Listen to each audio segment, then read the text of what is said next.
Pigpapasalamat kang 89 anyos sa si Lolo Juanito Espinosilla kan Barangay 7 Kamalig Albay. An pagmakulog sa indakang sa indang lokal na gobyerno.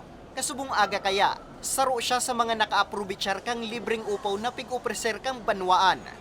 Dakulo na pagpasalamat ko na natlabangan ko ng siring sa din na bagay na ini. Siyempre, magpasalamat ko na nakalibre na sa pagpaupaw.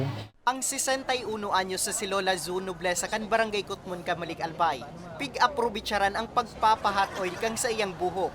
Sabi niya, pigpapasalamat niya ang inisyatibong ini kang sa indang gobyerno lokal. Sa siring kayang paagi, mas namamatayan kang sa indang sektor ang sa indang importansya.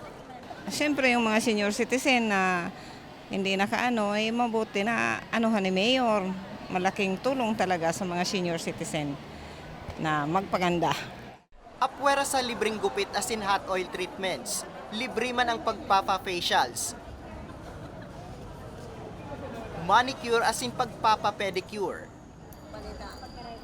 Piglatag ang mga libreng serbisyong ini kasubong aga sa Bungkaras Gymnasium sa Barangay 2 Kamalig Albay.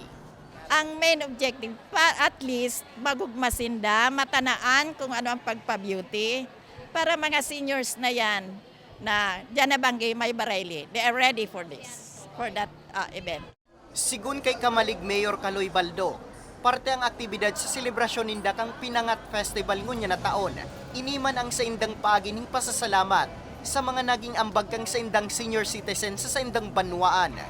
Digdi sa Pinangat Festival ni Pano, gabos na sektor kasabay. Kaya may kanya-kanyang programa sa bawat sektor.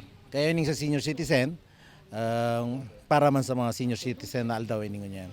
Kaya nagkikonsepto kanina para duman sa mga lolata na ma-feel din na pinapampers pa rin sila. May temang aktibidad na tara, magpagayon kita, libre man sana. Abuton sa 500 na seniors ang nabenepisyohan kang nasambit na aktibidad. Para sa mga baretang tatak Bicol, Nomer Corporal,